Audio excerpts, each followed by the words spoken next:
সুপ্রিয় এসএসসি পরীক্ষার্থী 2025 ও নবম ও দশম শ্রেণীর ছাত্রছাত্রীরা, আজকে আমি আলোচনা করব তোমাদের পরিসংখ্যানের একটি অঙ্ক নিয়ে। যে একটি অঙ্ক করলে তুমি অবশ্যই যে কোনো পরীক্ষায় প্রশ্ন কমন পাবে।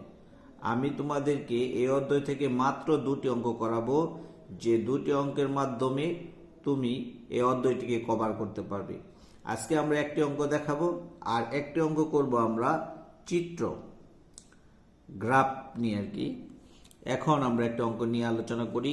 নিম্নে একটি সারণী দেওয়া আছে, সারণীর মধ্যে দেখতে পাচ্ছ তোমরা একটি অঙ্ক, শ্রেণী, ব্যক্তি এবং গণসংখ্যা দেওয়া আছে এবং কয় আছে সারণী থেকে মধ্যক নির্ণয় করো, খ নাম্বার আছে সারণী থেকে প্রচুরক নির্ণয় করো এবং গ নাম্বার আছে সারণী থেকে সংক্ষিপ্ত পদ্ধতিতে গড় নির্ণয় করো।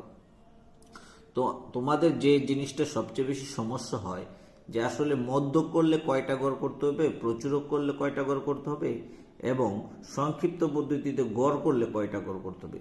তোমরা এই জিনিসটা অনেক সময় গুলিয়ে ফেলো। তোমাদের এই জিনিসটা একটু খেয়াল রাখতে হবে যে মধ্যক করতে হলে আমাকে 3টি গড় করতে হবে, প্রচুরক করলে আমাকে 2টি গড় করতে হবে এবং সংক্ষিপ্ত পদ্ধতিতে গড় করলে আমাকে সর্বমোট 5টি গড় করতে হবে। তাহলে চলো আজকে আমরা মধ্যক নিয়ে আলোচনা করি। মধ্যক করতে হলে আমাদের 3টি গড় করতে হবে। যে 3টি গড় করতে হবে আমরা এখানে আমি একটু এঁকে রেখেছি যে শ্রেণীব্যক্তি, গণসংখ্যা এবং ক্রমযোজিত গণসংখ্যা, এই 3টি গড় আমাদের মধ্যক করলে করতে হবে। এখন দেখো আমরা শ্রেণীব্যক্তিতে অঙ্কের মধ্যে যা আছে তাই তুলে নিব। 31 থেকে 40, 41 থেকে 50, 51 থেকে 60, 61 থেকে 70 এবং 71 থেকে 80, 81 থেকে 90, 91 থেকে 100, এগুলো শ্রেণীব্যক্তিতে অঙ্কের মধ্যে দেওয়া আছে। এছাড়া আছে গণসংখ্যা। গণসংখ্যার মধ্যে আমাদের আছে 4, 10, 18, 23, 13, 9 এবং 3। এবার আমরা ক্রমযোজিত গণসংখ্যা করব। ক্রমযোজিত গণসংখ্যাটা করে একদম ইজি। তুমি এই যে প্রথম গণসংখ্যাটা আছে এখানে আমরা প্রথমটা লিখব। এই ক্রমযোজিত গণসংখ্যার সাথে পরবর্তী গণসংখ্যা যোগ করলেই ক্রমযোজিত গণসংখ্যা। তাহলে 4 এবং 10 যোগ করলে আমরা পাই 14, 14 এবং 18 যোগ করলে 32, 32 এবং 23 যোগ করলে আমরা 55 পেয়ে যাচ্ছি এবং 13 যোগ করলে 68, 68 আর 9 যোগ করলে 77, 77 এবং 3 যোগ করলে আমরা পেয়ে যাচ্ছি 80, যা n সমান সমান আমরা লিখতে পারছি কি 80। এবার আমরা কি করব? এবার আমরা করব যে এইখানে মধ্যক শ্রেণী কি। আমরা দেখতে পাচ্ছি যদি 80-কে আমরা 2 দ্বারা ভাগ করি তাহলে আমরা পাচ্ছি কত? 40। পাচ্ছি কত? 40। আমাদের দেখতে হবে এই ক্রমযোজিত গণসংখ্যার মধ্যে কোন জায়গায় 40 আছে। তাহলে এখানে আছে 32, এখানে আছে 55। তাহলে আমরা ধরে নিতে পারি এই গড়ের ভিতরে এই গণসংখ্যা 40 আছে। তাহলে আমরা এই গড়টিকে নিয়ে সম্পূর্ণ কাজ করব। এই জিনিসটা বের করাই ছাত্রছাত্রীদের জন্য সবচেয়ে ইম্পর্টেন্ট, যে আমরা কোন স্টেপটা নিয়ে কোন ঘরটা নিয়ে কাজ করবে। এবার চলো আমরা মধ্যক নির্ণয়ের সূত্রটা দেখে নেই। আমরা সবাই মধ্যক নির্ণয়ের সূত্রটা জানি, যে মধ্যক নির্ণয়ের সূত্র হলো L সমান n/2 minus fc into h/fm। এখানে আমরা L সমান এই যে শ্রেণীব্যক্তির যে নিম্ন সীমা, আমরা যে গড়টা নিয়ে কাজ করছি এই শ্রেণীব্যক্তির নিম্ন সীমা এই 61। আমরা তাহলে L সমান লিখি 61। এরপর আমরা n/2 আমরা আগেই বের করেছি, n/2 মানে 40। fc কোনটি?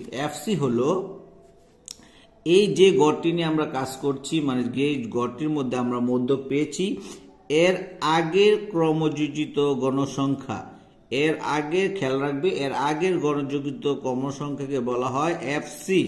তাহলে আমরা fc এখানে পাচ্ছি 32, আমরা লিখছি 32। h মানে শ্রেণীব্যক্তির পার্থক্য। তাহলে আমরা শ্রেণীব্যক্তি এখানে দেখতে পাচ্ছি প্রত্যেকটা 31 থেকে 40, তাহলে 31 থেকে 40 আমরা যদি আঙ্গুল দিয়ে একটু গুনি তাহলে হয় 10। এবার আমরা বের করব এফএম। এফএম হলো মধ্যক শ্রেণীর গণসংখ্যা। খেয়াল রাখবে, মধ্যক শ্রেণীর গণসংখ্যাকে বলা হয় এফএম। তাহলে আমরা এখানে এফএম মধ্যক শ্রেণীর গণসংখ্যা পাচ্ছি 23। এইবার আমরা 23 সবগুলো মান এইরকম ভাবে আমরা বের করার পর আমরা এবার অঙ্কটা করব। দেখো, এল সমান আমরা 61 plus n/2 bracket 40 FC. FC আমরা পাচ্ছি কত? 32 ইন্টু এইচ মানে 10, এফএম মানে 23 বা 23।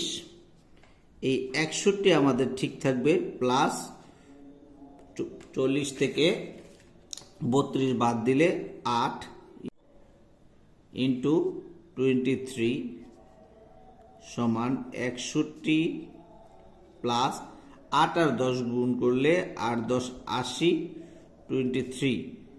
এই 61 ঠিক থাকবে, প্লাস 80কে যদি আমরা 23 দিয়ে ভাগ করি তাহলে আমরা পেয়ে যাচ্ছি 3.478। এটা যোগ করলে আমরা পেয়ে যাচ্ছি 64.478, যেটি মধ্যক। সুতরাং আমরা অতি সহজে মধ্যক নির্ণয় করতে সক্ষম। এরপর আমরা শিখাবো তোমাদেরকে প্রচুরক।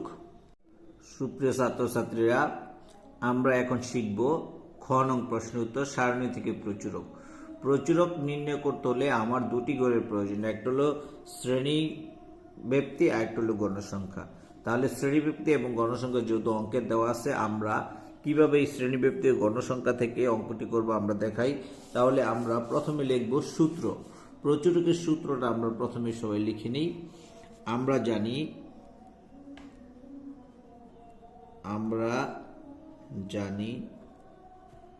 প্রচুরক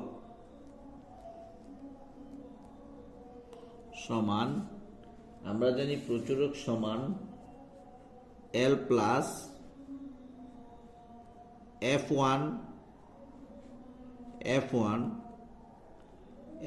প্লাস F2 ইন্টু H। এটা হলো প্রচুরকের সূত্র, অবশ্যই তোমরা মুখস্থ করে নিবে।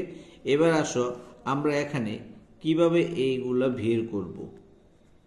L কিভাবে বের করব, F1 F2 H। আমরা আগের অঙ্কে শিখেছি H মানে 10, মানে একটা থেকে আরেকটা পার্থক্য হলো 10। এখন আমরা এই Lটা নির্ণয় করতে হলে আগে দেখতে হবে যে আমাদের এই অঙ্কের মধ্যে গণসংখ্যা সবচেয়ে বেশি। গণসংখ্যা সবচেয়ে বেশি হলো 23। এই 23-র যে শ্রেণীব্যক্তি আছে, এই শ্রেণীব্যক্তির নিম্নমানই হলো L। তাহলে এটা হলো শ্রেণীব্যক্তির নিম্নমান হলো 61, মানে 61।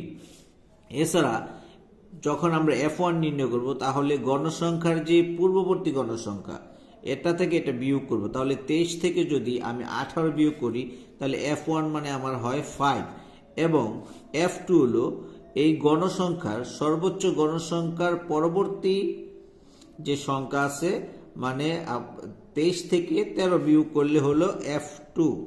তাহলে 23 থেকে যদি আমি 13 বিয়োগ করি তাহলে আমার দাঁড়ায় 10। এখানে 4টা জিনিসের মান আমরা পেয়ে গেলাম। এবার আমরা অঙ্কের মধ্যে প্রয়োগ করলেই আমাদের অঙ্কটি হয়ে যাবে। তাহলে L সমান 61 প্লাস F1 5, নিচে নামাবো F1 plus 5 plus 10 into H হলো 10 সমান 61 ঠিক থাকবে, প্লাস এখানে যদি আমরা গুণ করি 5 10 50, আর নিচে 5 আর 10 হলো 15। তাহলে 61 প্লাস আমরা যদি 50কে 15 দ্বারা ভাগ করি তাহলে আমাদের আসে 3.33। আমাদের আসে 3.33। এখন 3.33 এর সাথে যদি আমরা 61 গুণ করি তাহলে 64.33। এটা আমাদের প্রচুরক। সুপ্রিয় ছাত্রছাত্রী, তাহলে আমরা শিখে নিলাম মধ্যক নির্ণয় করা এবং প্রচুরক নির্ণয় করা। এবার আমরা শিখব সংক্ষিপ্ত পদ্ধতিতে গড় নির্ণয়। সারণী থেকে সংক্ষিপ্ত পদ্ধতি গড় নির্ণয় 10 নং প্রশ্নের উত্তর গ। এবার আমরা সারণী থেকে গড় নির্ণয় শিখতে গেলে আমাদের প্রথম যে কাজটি করতে হবে, আমাদের 5টি গড়ের প্রয়োজন রয়েছে। 5টি গড় কি কি আমি আগে এঁকে রেখেছি। 5টি গড় হলো শ্রেণীব্যাপ্তি, মধ্যমান, গণসংখ্যা, মধ্যমান xi, গণসংখ্যা fi, ধাপ বিচ্যুতি ui এবং সর্বশেষ fi এবং ui। এখন এই শ্রেণীব্যাপ্তিগুলো অঙ্কের মধ্যে দেওয়া আছে এবং গণসংখ্যাগুলো আমি আগেই নামিয়ে রেখেছি। এবার আমরা করব প্রথম যে কাজ, মধ্যমান। মধ্যমান কিভাবে বের করতে হয়? মধ্যমান বের করতে হয় এই নিম্ন সীমা, শ্রেণীব্যাপ্তির নিম্ন সীমা এবং উচ্চ সীমা যোগ করে 2 দিয়ে ভাগ করলে, তাহলে আমরা যদি 31 এবং 40কে যোগ করি, তাহলে 31 আর 40কে যোগ করলে আমাদের দাঁড়ায় 71। 71কে যদি আমি 2 দিয়ে ভাগ করি, তাহলে আমাদের দাঁড়ায় 35.5। 35.5, তাহলে এখানে হবে 35.5। এখানে যদি 50 আর 41 আমি যোগ করি, তাহলে দাঁড়ায় 91। 91কে 2 দ্বারা ভাগ করলে 45.5, তাহলে 10 ডিফারেন্স আমরা এভাবে না করে লিখতে পারি 55.5, 65.5, 75.5, 85.5 এবং 95.5। তাহলে গণসংখ্যা দেওয়া আছে। এবার আমরা নির্ণয় করব ধাপ বিচ্যুতি। ধাপ বিচ্যুতির 2টি ফর্মুলা আমি ফলো করি। এর মধ্যে প্রথমটি হলো গণসংখ্যা যেটির মধ্যে বেশি। গণসংখ্যা যার মধ্যে বেশি, এটা নিয়ে কাজ করতে পারি। অথবা আমরা যদি করি যে মাঝখানে যেটা, তাহলে এখানে কয়টা সংখ্যা? 1টা, 2টা, 3টা, 4টা, 5টা, 6টা, 7টা, তাহলে মাঝখানেরটা আমরা নিয়ে কাজ করতে পারি। তাহলে এই গণসংখ্যা বরাবর যে সংখ্যাটি আছে, এখানে আমরা ধরবো 0, উপরে যাবে যা মাইনাস, নিচে হলে প্লাস, তাহলে -1, -2, -3, আর নিচে চলে আসি আমরা 1, 2, 3। এইবার এই যে আমরা গণসংখ্যা বের করলাম, গণসংখ্যা বরাবর এই যে মধ্যমান, এই মধ্যমানকে ধরবো আমরা a। মধ্যমানকে ধরবো আমরা a। এখন আমরা আসি গড় নির্ণয়ের সূত্রে। গড় নির্ণয়ের সূত্র যদি আমরা করি, সুপ্রিয় ছাত্রছাত্রী দেখো, আমরা জানি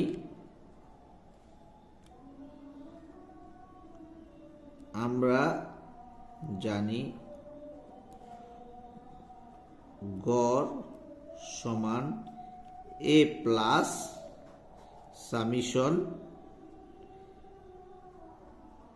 fi ui into by n into h। এখন আমরা এগুলা নির্ণয় করব।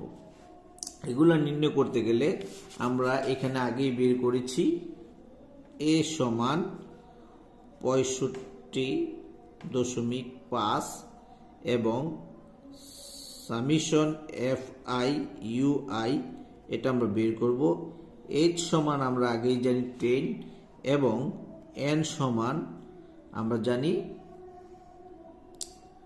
80। n সমান হলো 80। এবার আমরা ধাপ বিচ্যুতি বের করব। ধাপ বিচ্যুতি বের করার নিয়ম হলো এই গণসংখ্যার সাথে আমরা ধাপ বিচ্যুতি গুণ করব। তাহলে 3 4 কত? 12, মাইনাসের 12, 10 দুগুণে মাইনাসের 20 এবং মাইনাসের 18, একে 18, 0 লগে 23 গুণ করলে 0, 13 একে 13 এবং 9 দুগুণে 18, 3 3কে 9। সুপ্রিয় ছাত্রছাত্রীরা, তোমরা নিশ্চয় বুঝছো। এবার এই প্লাসের গুলো আমরা একসাথে করব এবং মাইনাসের গুলো আমরা একসাথে করব। তাহলে মাইনাসের গুলো যদি আমরা একসাথে করি, তাহলে আমরা দেখছি 12 এবং 20, 32, 32 এবং 18, তাহলে এখানে হচ্ছে মাইনাসের 50। আর এখানে হচ্ছে 18 এবং 13 যোগ করলে হয় 31, 31 আর 9 হলো প্লাসের 40। তাহলে মাইনাসের 50 থেকে প্লাসের 40 বিয়োগ করলে হয় মাইনাসের 10। তাহলে সাবমিশন fi ui আমরা পেয়ে গেলাম -10। সুপ্রিয় ছাত্রছাত্রী, এখন এই মানগুলো আমরা গড় নির্ণয়ে বসিয়ে দিলে আমাদের অঙ্কটা হয়ে যাবে।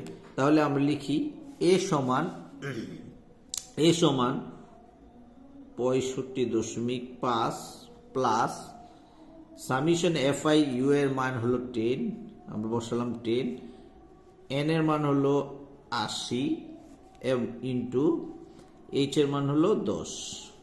এবার আমরা যদি লিখি 65.5, এখানে মাইনাস, যেহেতু মাইনাসের মানটা আছে তাহলে প্লাসে মাইনাসে মাইনাস, 10 আর 10 গুণ করলে 100 ভাগ 80। তাহলে 65.5 মাইনাস 100কে যদি আমরা 80 দিয়ে ভাগ করি তাহলে 1.25, 1.25। 65.5 থেকে 1.25 যদি আমরা বিয়োগ করি তাহলে আমাদের দাঁড়ায় 64.25। এটা হলো গড়।